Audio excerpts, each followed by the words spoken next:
listening to the X-Zone Broadcast Network, www.xzbn.net. Radio's authority on the world of the paranormal and the science of parapsychology, celebrating 25 years of broadcasting.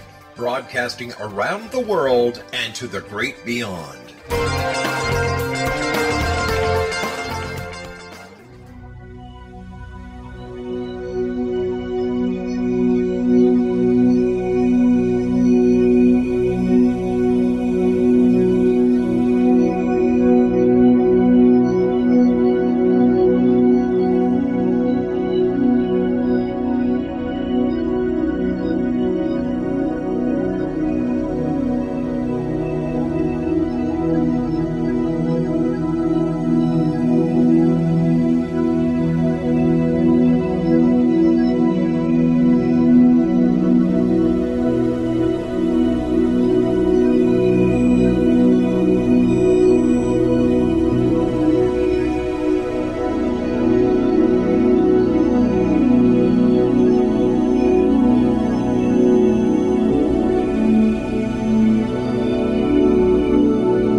The X-Zone Radio Show with Rob McConnell is largely an opinion talk show.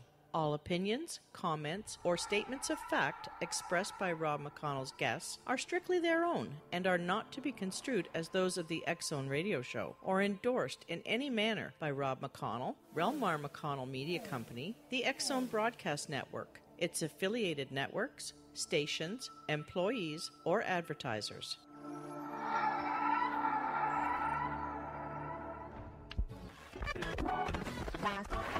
All Hit Radio.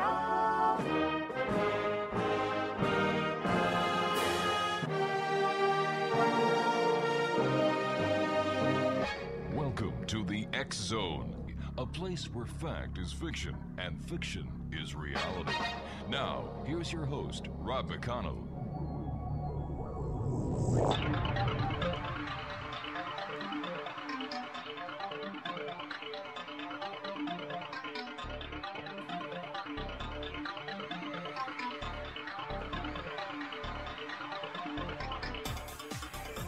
Welcome back, everyone. This is the X-Zone. I am Rob McConnell. We're coming to you from our broadcast center in Hamilton, Ontario, Canada.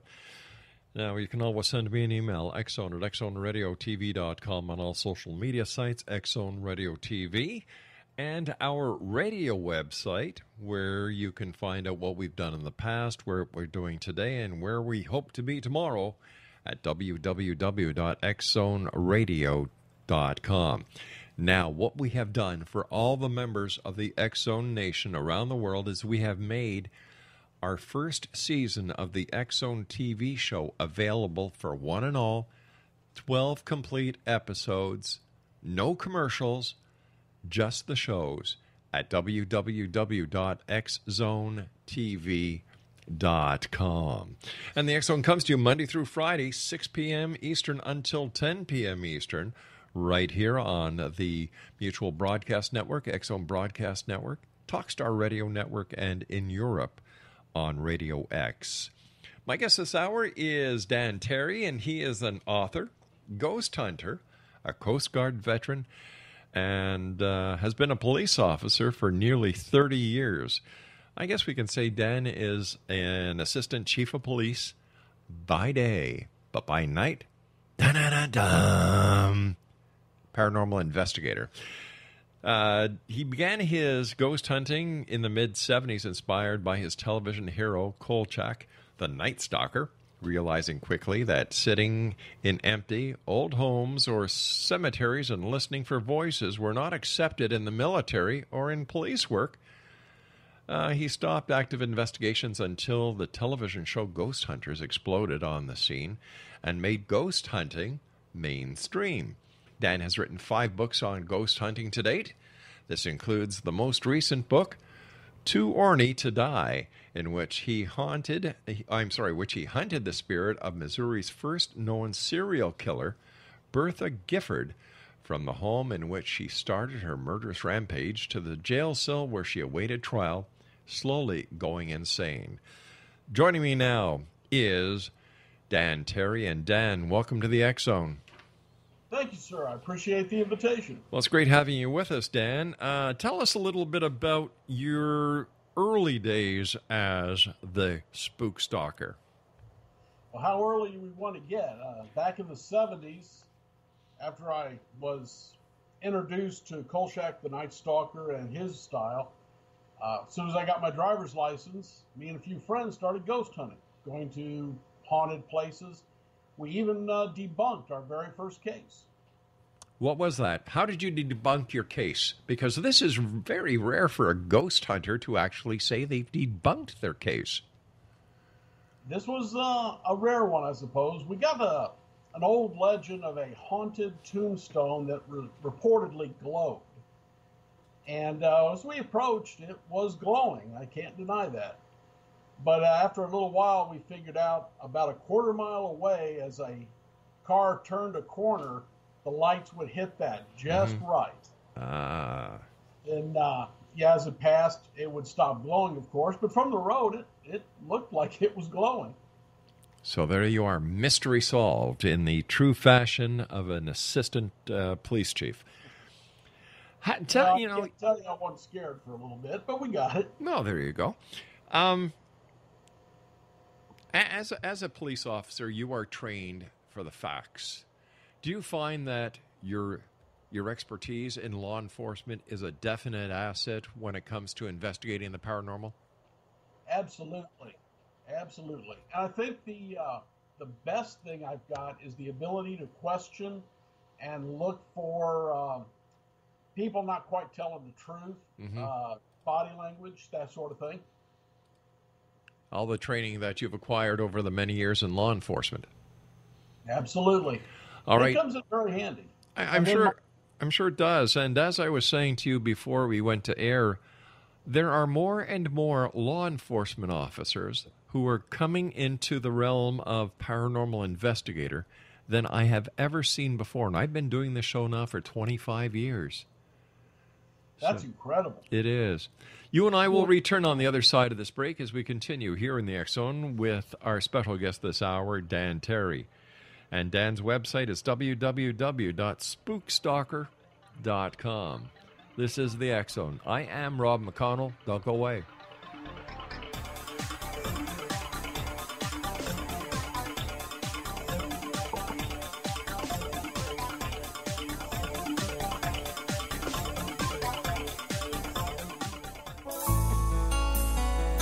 Afterlife expert Roberta Grimes was the first one to say that dying can be fun. Now her best-selling book, The Fun of Dying, is available in stores worldwide.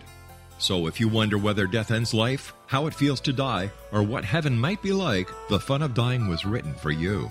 And if you have always been afraid of death, or if you worry that your life has no meaning, let The Fun of Dying ease your fears and bring new meaning to your life. Nothing said in The Fun of Dying is based on the teachings of any religion. Instead, Roberta draws on evidence to explain how death happens, how it feels, and what comes next.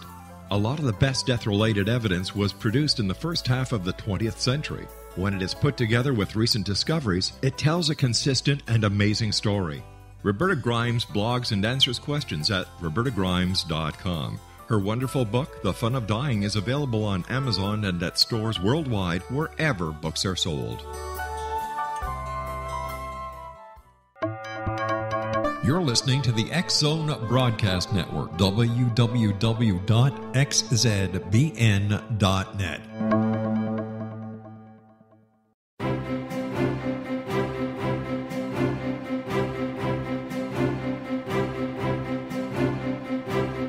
While science pursues fact, magic accesses the quantum level, bridging random facts to form truth. As long as science and magic remain separate and polarized, the truth cannot be known. I'm Wilda Wiecka. Join me on the Science of Magic radio program dedicated to unification and evolution of consciousness. During each episode, I'll be speaking with experienced and respected scientists and mystics. From astrologers to astronomers, from medical doctors to shaman, the scientific method to dowsing and intuition, we will weave together information from seemingly divergent practices to promote unity and enlightenment. Join me, Wilda Wiecka, and the Science of Magic right here on the X-Zone Broadcast Network. For more information, visit www.thescienceofmagic.net.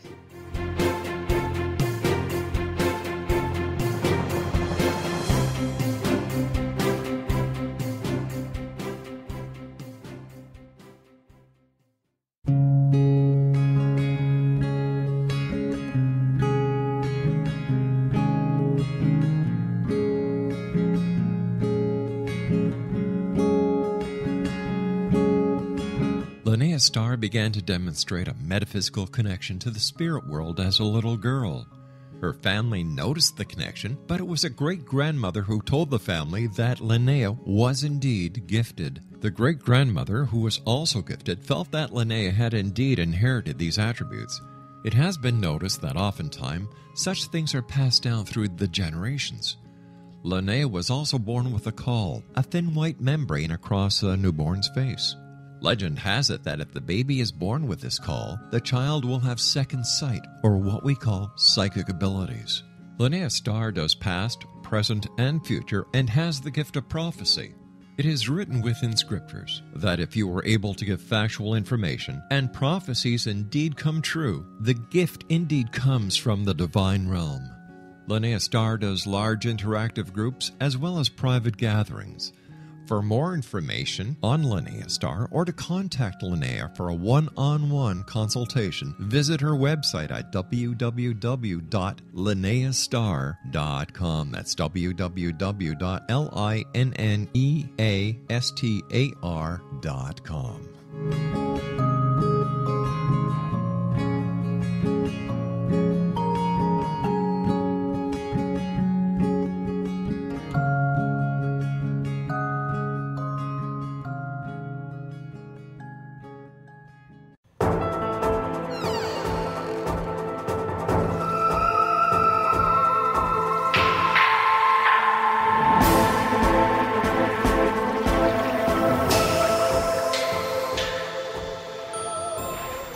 Dan Terry is my guest this hour, www.spookstalker.com.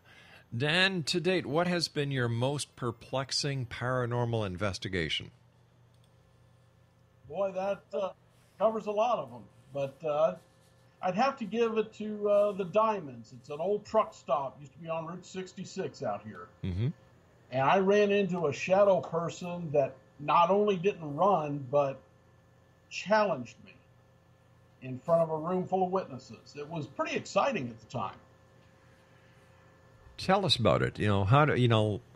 I've never heard of a spirit or an entity challenging a person in a room full of people. Did the other people in the room see what you were seeing? Actually, they saw things I didn't see. Wow, like what?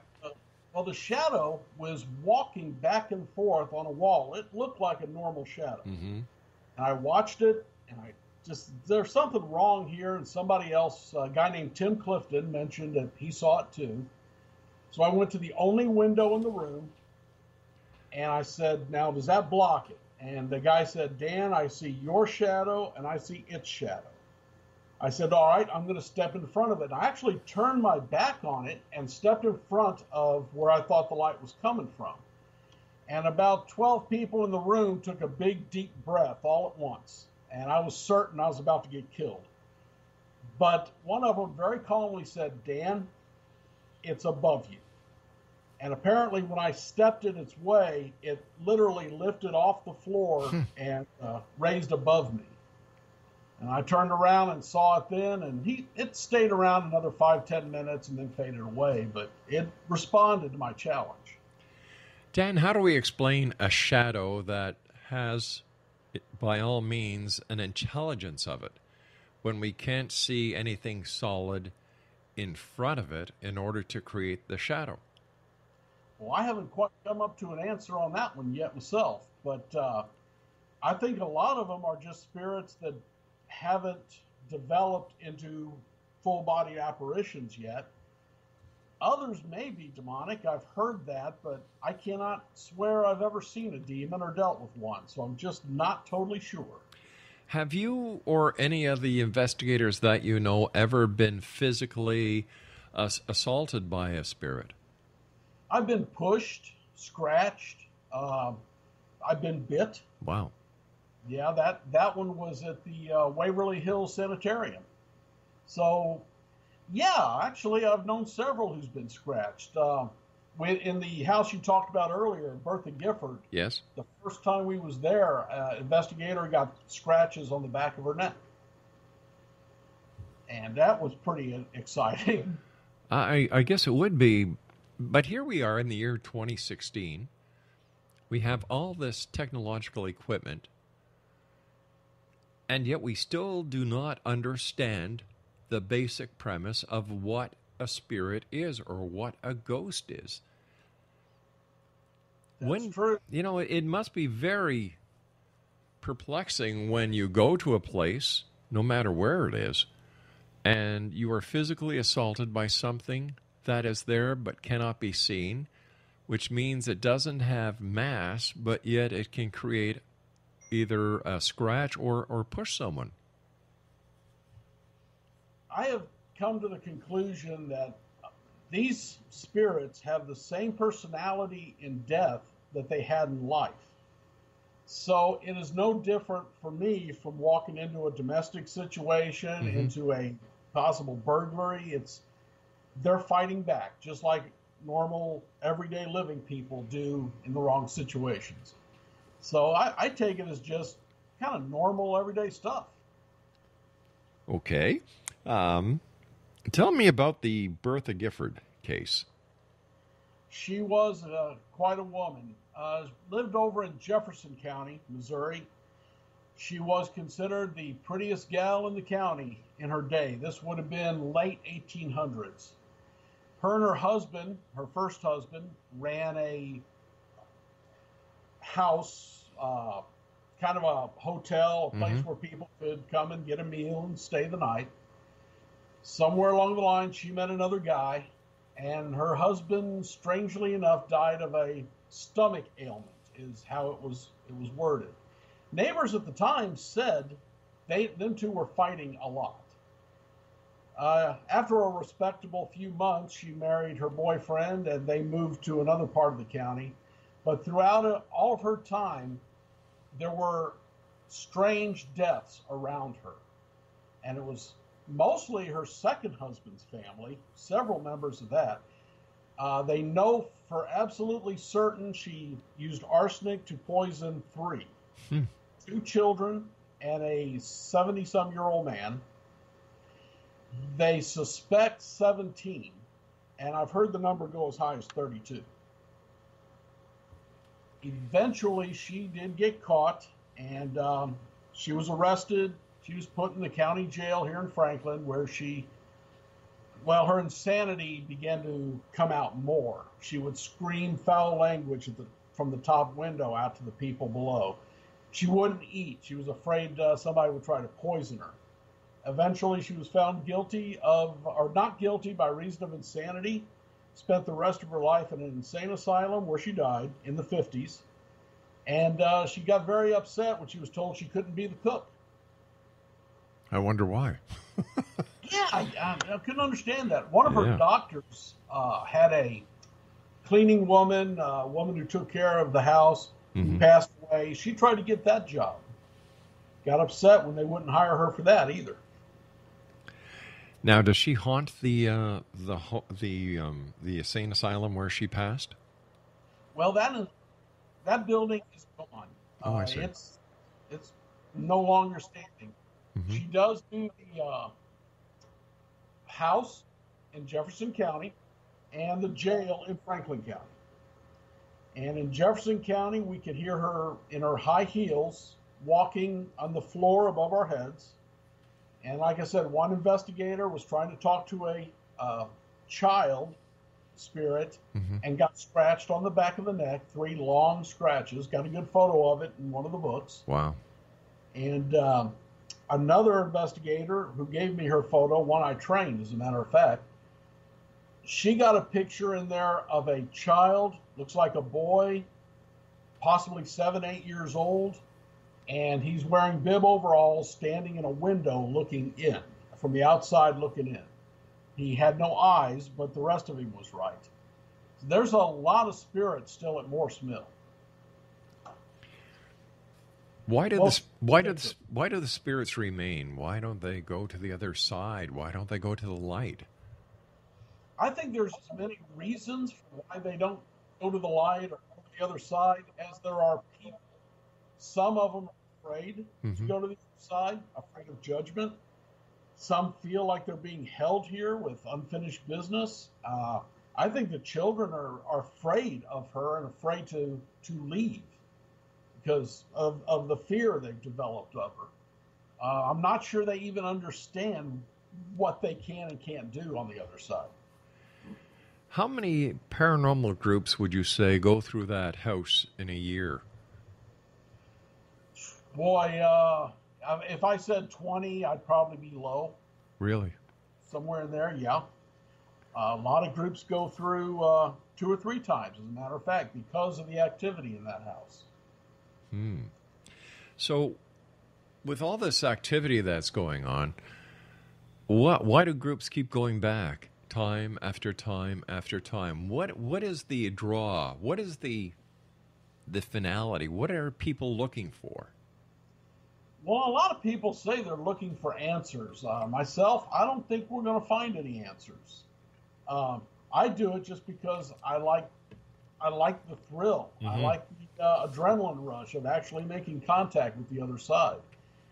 I can't say I doubt there's life after death because I've been bitten by it and shoved by it. I don't know what it is, but I'm not looking forward to finding out real fast. But overall, I do it for the fun. I do it for the thrill. I think a lot of folks do. What is the ultimate? I mean, besides the thrill, and I can understand that.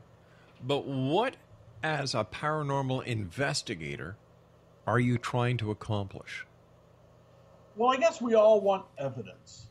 We all want proof we can throw out and get people to be amazed by it.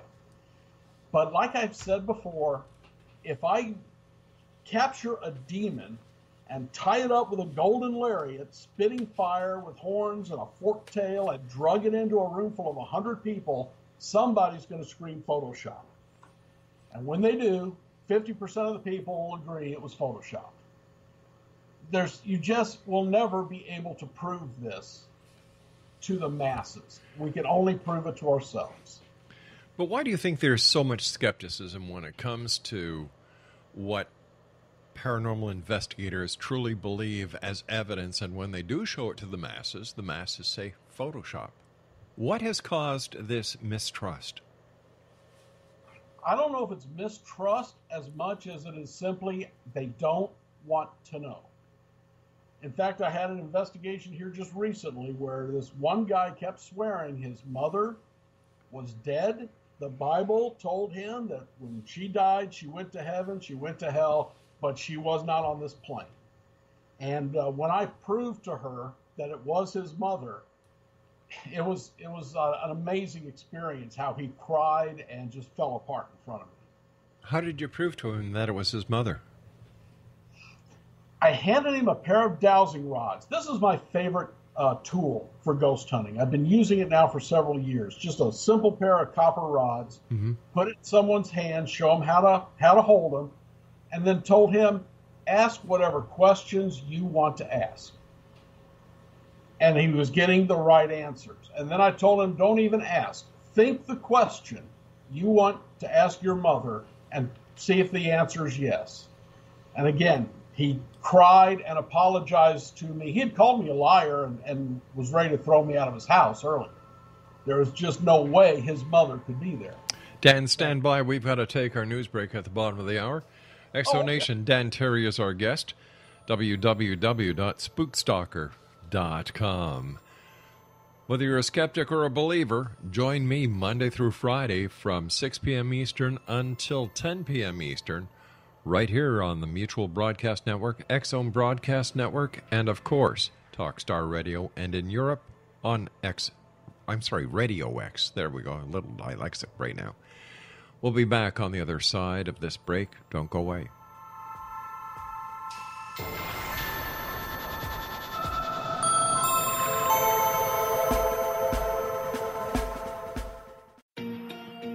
Wouldn't you love to know the secret to everything?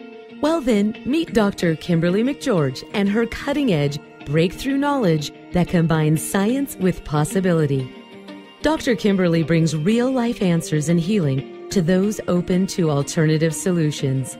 She teaches solution-based programs and classes that will change all areas of your life forever.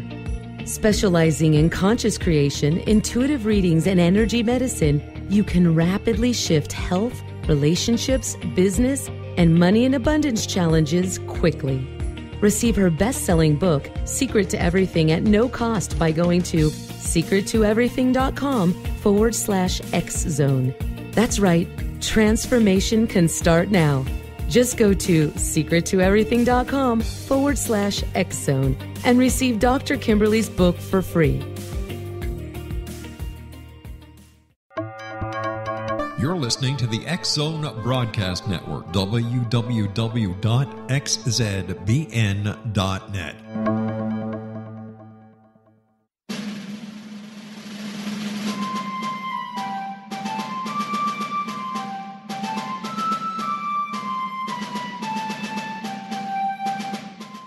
Thomas Jefferson was a Burgess of 27 when he met Martha Wales Skelton, a 22-year-old widowed heiress who was fondly called Patty by her family. They were married on January the 1st, 1772, and they took up residence in a cabin on the building site on top of a Virginia mountain that Thomas had named Monticello.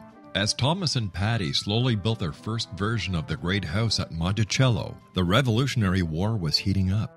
Patty, with difficulty, bore 5 children, but only 2 girls survived. Thomas's political career developed to the point where he was often away from home, but after he authored and signed the Declaration of Independence in Philadelphia, he resolved never again to leave his wife. He was elected the governor of Virginia, just as that state became the Revolution's last battleground. The Revolutionary War ended in 1781, and Thomas gladly retired altogether to my family, my farm, and my books.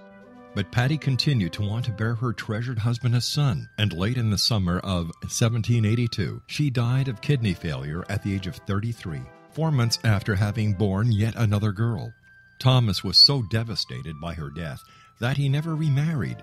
He mourned her for the rest of his life, even as he helped to frame the peace in France and then became the first Secretary of State, the second Vice President, and the third President of the United States. This story is true. Thomas Jefferson was such an obsessive letter writer and record keeper that we know where he was and what he was doing nearly every day of his adult life. Every significant thing he says in My Thomas comes from his contemporary writings.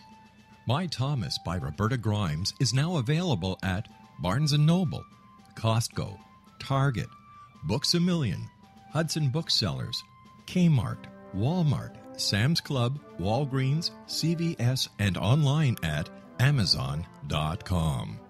You can visit Roberta Grimes online at www.robertagrimes.com.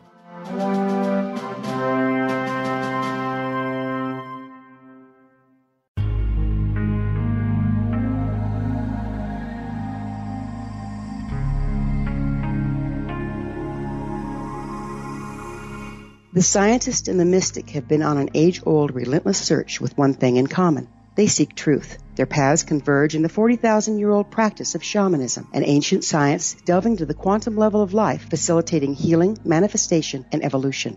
I'm Gwilda Wiyaka, the founder and director of Path Home Shamanic Arts School, a unique Colorado State-certified occupational school, training shamanic practitioners and teachers. We also provide classes for empowering personal lives through shamanism. Our certification classes are in week-long segments enabling international participation, and online classes and long-distance shamanic healing sessions are available. Come discover the science of magic in the limitless world of shamanism. www.findyourpathhome.com.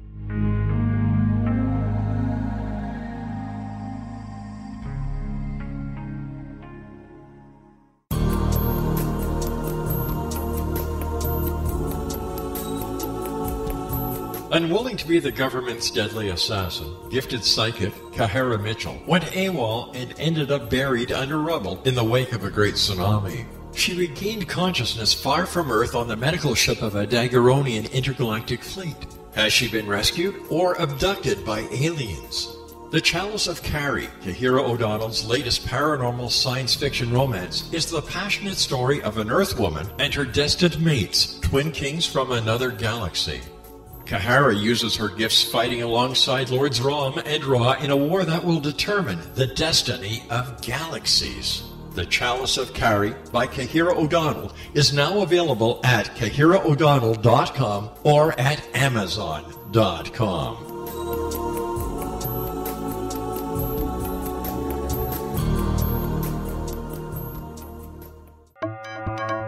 You're listening to the X-Zone Broadcast Network, www.xzbn.net.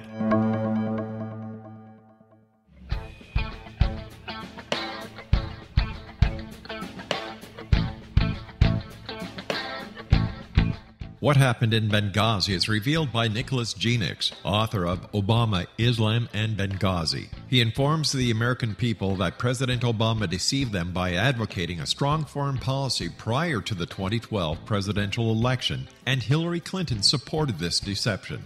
As the title infers, there is a connection between Obama, Islam, and Benghazi.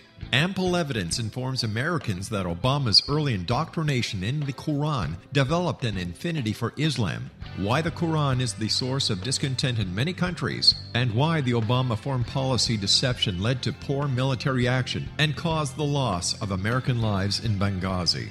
Genix provides 36 questions for the Select Committee on Benghazi to validate if Americans are justified to mistrust President Obama and Hillary Clinton.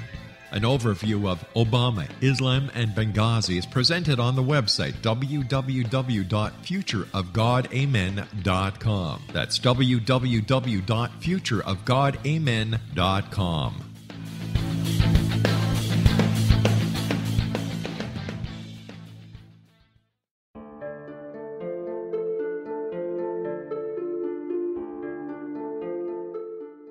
Annie Callahan, dedicated to negotiating a position for Earth within the Daguerrean Coalition, had trained for 3 years to become an Earth ambassador.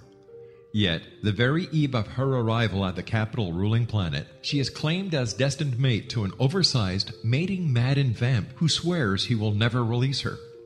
Lord Aztaran, king of the Macian sector, has waited over 900 years for his destined mate. Having found her as an alpha vamp, he is unable to relinquish Annie, virtually holding her hostage until he can claim her. Yet Macians cannot survive without their mate's love. How could he strip her of her citizenship, her ambassadorship, and her freedom and expect to win her heart? With All That I Am by Kahira O'Donnell is the latest book in this exciting series, The Daguerrean Chronicles, guaranteed to keep readers coming back for more. With All That I Am by Kahira O'Donnell is available on Amazon.com and KahiraO'Donnell.com.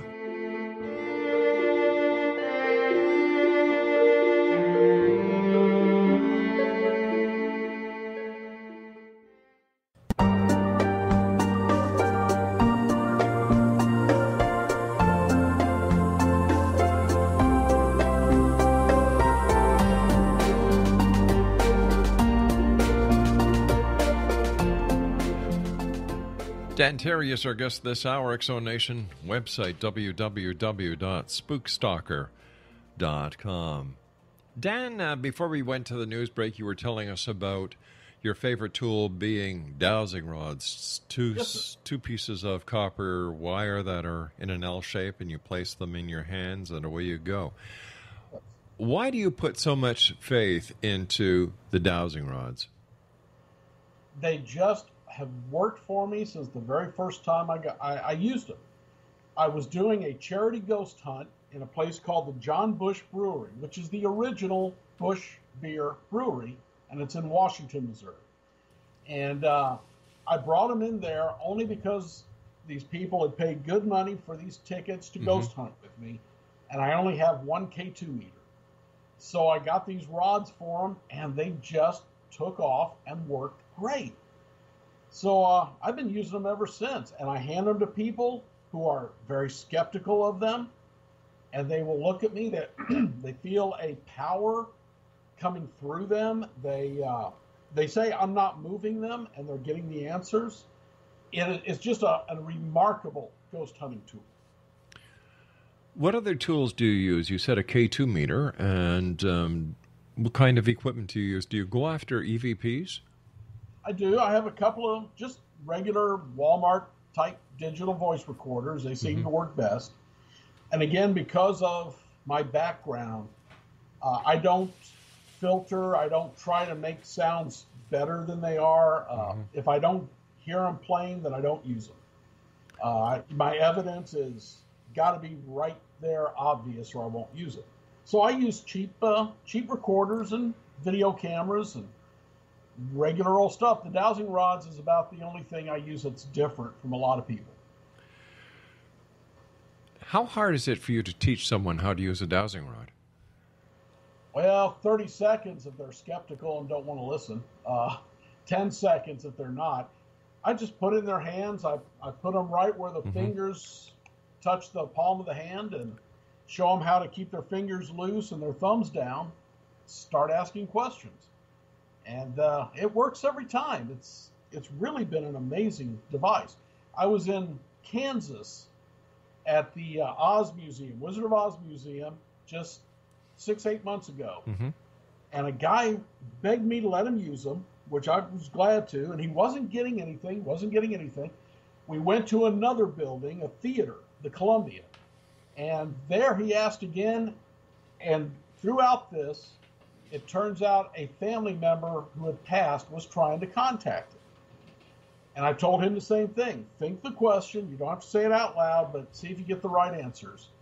And this big guy with the tattoos and the big arms was crying like a baby before it was over. My goodness.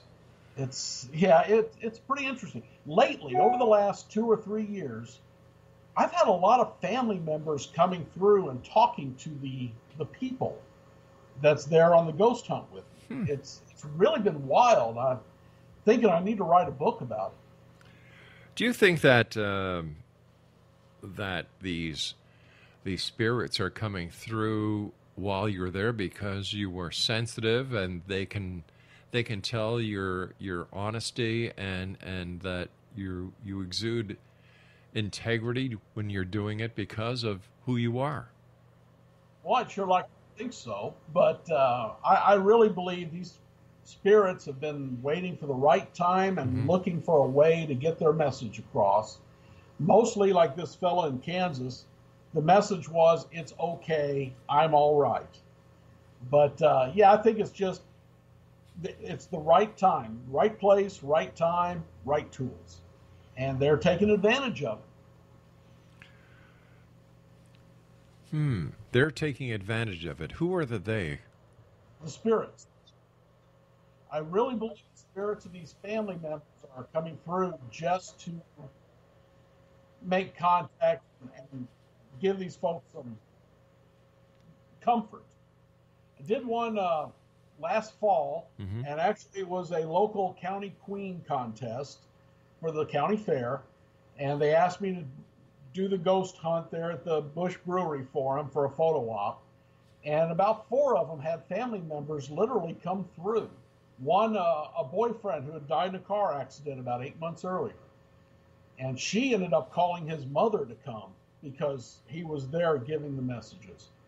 And I wasn't even in the room. I'd shown them how to do it and walked away for a while. And these folks were getting the answers, the right ones.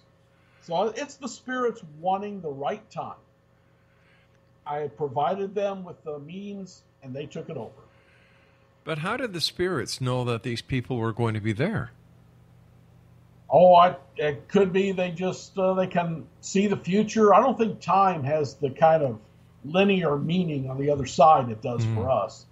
Or the spirits are following them all the time, and this was their option. This was their opportunity. It happens so often. It's amazing to see these people start bubbling up and crying when they reach someone. Yeah. Do you think that the veil between this side and the other side is getting thinner? I think it is. Like I said, this has started just in the last 2 or 3 years. When I started ghost hunting in the 70s, maybe I just didn't know what I was doing, but I wasn't finding the kind of stuff I'm finding now. Is it because people are more open to it thanks to Ghost Hunters and Ghost Academy and all those? It's possible. People are just more open, so there's more coming through. But either way, there's some reason why the ghosts are more active now than they used to be.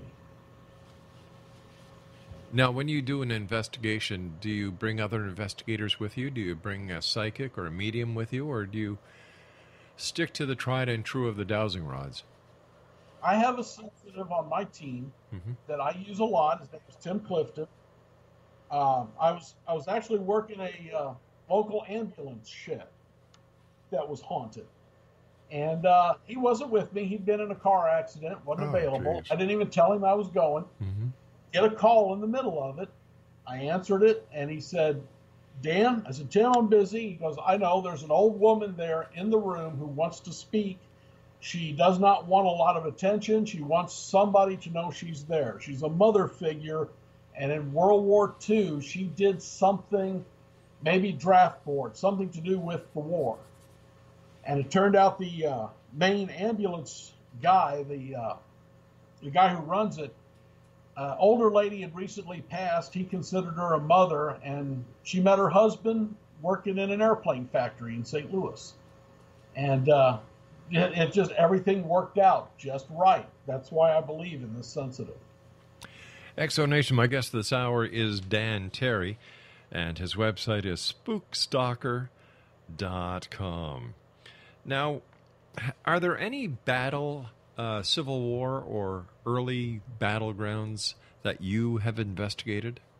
Oh, yes, sir.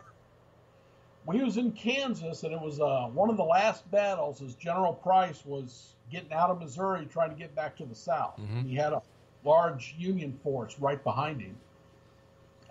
We went there, we camped out, and the strangest thing that happened, we got to the point where there was a fight as they were trying to get the wagons over a creek.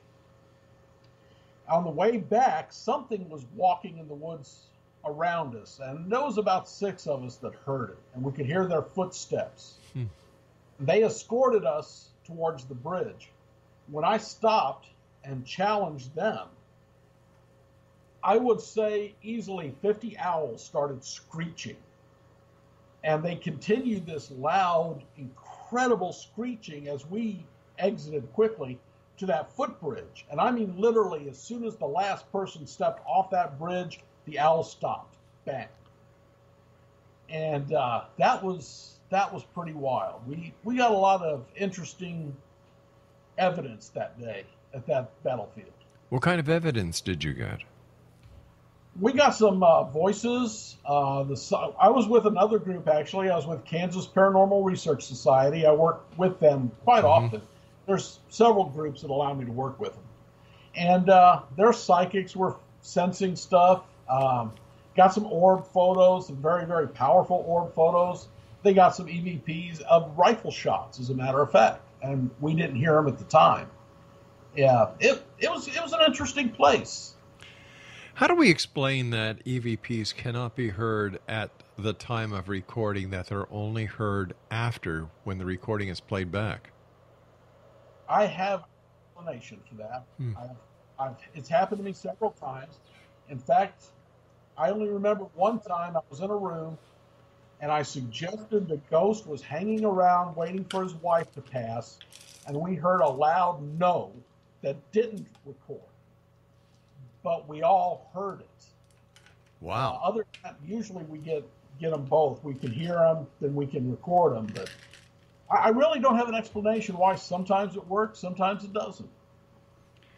As an investigator, not only a paranormal investigator, but also as a trained law enforcement officer and being the assistant chief of police of a police department, what is your most perplexing part about investigating the paranormal? Well, of course, I can't question the spirits. My best tool in police work is watching people. It's watching them when they lie, watching their eyes move, watching their body language. I cannot do that with the spirits. I have to take them at their word. Has there ever been a time in your law enforcement career where you have been helped by a spirit in solving a case? You know, I cannot say that it has, no. I've had people come to me with ghost problems while I was on duty. Right. But no, I can't say I've had a spirit help me yet. The people who come to you with a ghost problem while you're on duty must find it very comforting to know that you believe and you don't think that they're ready for a Section 8. They really, the biggest one, the most interesting one, it took him about 30 minutes of talking with me to finally breach the subject. He was afraid I would think he was crazy, but once he did, we had a very exciting case at his house. And I actually had to call in help on that one. If I have ever done a demonic case, that's the one. Of course, I cannot say one way or the other because I never saw it. But yeah, he was really afraid to tell me. Could you tell us about it? He came into my office. We jabbered about this and that for quite a while. And then he said, I know you're interested in this stuff. I just thought I'd tell you that my son is seeing this spirit. And he went on to say it started out the boy saw it in his room. Then another spirit came and chased it away. And then it started knocking things over where the boy would be blamed. It was sounding, for lack of a better word, like a textbook demonic case to me. I've read several books on it. So I called a guy named Stephen LaChance. I don't know if you know him or not. I sure do. I sure know Stephen very well. He helped me out on this case. And he said, well, the important thing is that it hasn't left the house. And the next day the dad called. The boy swears he saw it on the bus. And I called Stephen back. He brought his team in. I brought my team in. We got some incredible video. We literally have an orb coming in the room, circling it twice, and the dog is watching it circle. Then it stopped right about 3 inches off the nose of a cat, like it was staring at the cat, and then leaped out of the room. And Stephen and his team, Teresa Reevy, and I think Tim Clifton was with him that night, they chased the ghost. They literally went through the house, blessing it, and finally got rid of it. And it came back, but we found out it was kind of the family wasn't doing what they should have. They actually brought in a psychic who was a girlfriend of a friend. And she said, there's a little boy outside. Come on in. And it all started all over again. But that was different. Stephen said it was a demon. I will not deny it. I just thought we got rid of it awful easy. I'll tell you something. I've had the pleasure of having Stephen on the show a number of times, and he's one credible dude in my books. He's a good man, and he has helped me out on several cases. Have you ever dealt with a case where a Ouija board has been involved? I have. And in this particular case, things started happening. Things started going on. And they burned it, thinking that would help, and it didn't. And that's another one where I had to call another team in to assist. Do you have any idea on how a Ouija board works? I think a Ouija board don't work a lot different from the K2 meter or the rods that I use, except with your hands on it, you are literally asking the spirit to control your hands as it moves around. And that's the thing I don't much care about them. I prefer my rods. I just ask them to move the rods. They don't have to touch me at all. But, I think Ouija boards work, and I don't think they're evil. Just people don't know how to use them. So why do you think Ouija boards are getting such a bum rap? You know, like I've had psychics on the shows, mediums on the shows, ghost investigators on the show who swear that Ouija boards open up a porthole into who knows where, and that there's a lot of lying and deceit that comes from the other side when using a Ouija board. My own belief is a Ouija board is a lot like a pistol. It's a tool that can be used for good or bad. I like that. If you leave that pistol lying around where a kid can get hold of it who doesn't know what he's doing, it can be done bad things that it never intended. So a Ouija board is very similar. A Ouija board, if you don't know what you're doing, it can leave the door open for anything to come through. If you know what you're doing, you know how to close it down, it's just another tool. Are you ever afraid of bringing something home with you from in a ghost investigation or a paranormal investigation that you've been on? Rob, it's happened several times. Really? Oh, yeah. I had a little girl that was running around my house, a spirit of a little girl for a little while. Uh-huh. When I bought this house, there was a ghost in it already. And he made himself known real quick, and me and him, we got into it, and he had to learn my rules. But we brought home a spirit from the Riders Inn in Ohio. It followed my wife home. It was a cowboy with a duster and a dark hat. One day, her and I are sitting downstairs watching TV, and there was a ruckus upstairs. It literally sounded like a fight with things being thrown. I thought raccoons had gotten into the house somehow. And got upstairs, didn't find nothing wrong, but we never saw that ghost again. And I really think my ghost who was here when I moved in protects us and throws the other spirits out. You and I have to take our final break. Please stand by. X-Zone Nation, our guest this hour is Dan Terry, and his website is www.spookstalker.com. And we'll be back wrapping up this hour here in the X-Zone from our broadcast center in Hamilton, Ontario, Canada, right after these words from our sponsors.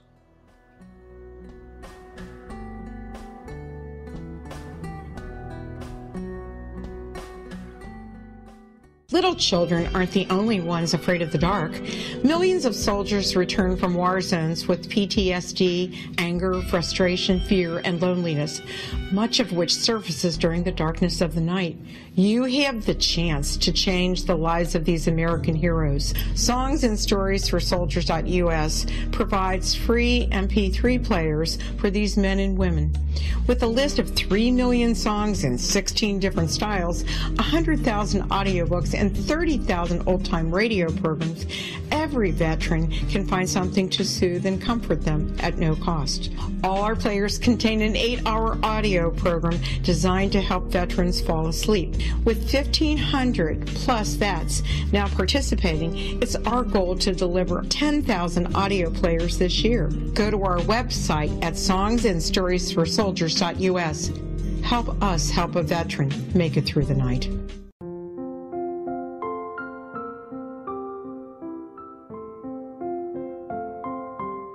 I am Dr. Carl O'Helvey, founder, president of a new cancer foundation focusing on evidence-based physical, mental, and spiritual interventions, including natural cancer cures, prayer, meditation, affirmations, nutrition, and other related holistic cancer prevention and cure modalities. These are used in cancer education, research, and financing care. I ask for your help to continue this important work by donating at www.holisticcancerfoundation.com.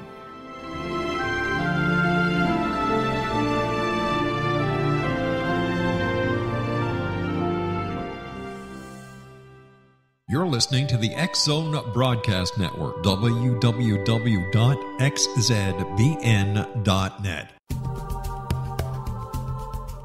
If you enjoy reading a good mystery with a touch of the paranormal, then you'll love From Out of the Woodwork by William S. Peckham.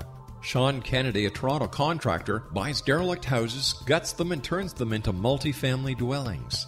When Sean buys 29 Livery Lane, a century house in ruins, and starts the renovation, the house fights back. He is visited by ghosts of owners past. His visions are triggered by touching an oak mantle, reading a faded letter, opening an old locket, or opening a brand new casket in the basement. These visions will take you on a trip across southern Ontario from Niagara Falls to Toronto to Kingston. From Out of the Woodwork is now available in paperback and on your favorite electronic reader. To order your copy of From Out of the Woodwork, go to www.williamspeckham.com. That's www.williamspeckham.com.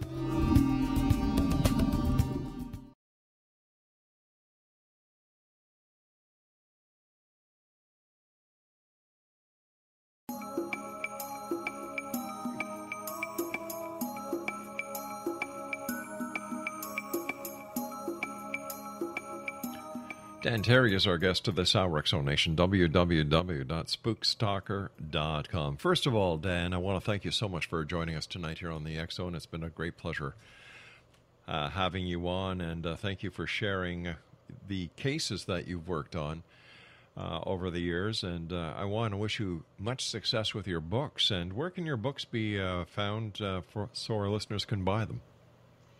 They're all available on Amazon, and I've got one new one that I don't think you mentioned. It's called Ghost Walk, and it's only available on ebooks. And then Too Ornery to Die is also available as an ebook now. Excellent. What are your final thoughts tonight that we can share with the X-Zone Nation? I guess just that for the people who don't believe it, it's real. We've done so much, and I've worked with so many incredibly honest and trustworthy people on these ghost hunts. There's no question in my mind it's real. And before you criticize or call us names, come out and do a couple of these things. And I've told people before, come out on 3 ghost hunts with me and I will convince you it's real. There are so many reality shows these days about ghosts, ghost hunters, paranormal investigations. Some of them are anything but real, and they shouldn't be under the auspices of reality TV. They shouldn't even be on the air. But as a professional, do you think that these shows are an asset or a hindrance to you? I think they started out as a definite asset. It really brought this into the mainstream. Right. And as you said in your introduction, which was very nice, thanks, I had to hide this to do my job as a sailor and as an officer. And now people will come to me for this, thanks to ghost hunters. That said, it's hard to convince people that we can't do this in 22 minutes. I cannot get you all this evidence in half an hour. It takes hours and hours of this, and it's dull. Until something happens, it's very boring. It's not unlike the television shows that portray police work and the forensic work that goes into law enforcement, CSI, where a crime is solved in, 44 minutes if you take out the commercials. Yeah, with devices we don't even own. That's right. And most departments don't have teams like that. So you're right, and people believe that. But when it comes to ghost hunting, too many of those shows makes us look bad because we can't do it in 20 minutes. There's a new movie coming out, Ghostbusters, 4 ladies and a male secretary. What are your thoughts on that? I am way too much of a traditionalist. Without Bill Murray and Dan Aykroyd, I just can't get excited about it. But I will go see it. I'll give it a shot. Listen, Dan, thank you so much for joining us. Great pleasure talking to you this past hour. We're going to have you back on in the future. But do you remember the program Chicago Blues? I'm sorry? Chicago Blue? Chicago Blue, you lost me. All right, it was a police show? I've heard of it, but I never got to see it here. The sergeant used to say one thing at the beginning of every show, just as roll call was being dismissed. And I'm going to say the same thing to you. Be careful out there, my friend. Thank you, I will. And thank you for your time. It's my great pleasure. X-Zone Nation, our guest this hour has been Dan Terry. And his website is spookstalker.com. That's www.spookstalker.com. Now, I'll be back on the other side of this break with the news as we continue here in the X-Zone from our broadcast center in Hamilton, Ontario, Canada. send me your emails, xzone@xzoneradiotv.com. And you can always find out what's going on in the X Zone by going to www.xzoneradio.com. Don't go away. We'll be back after this news break.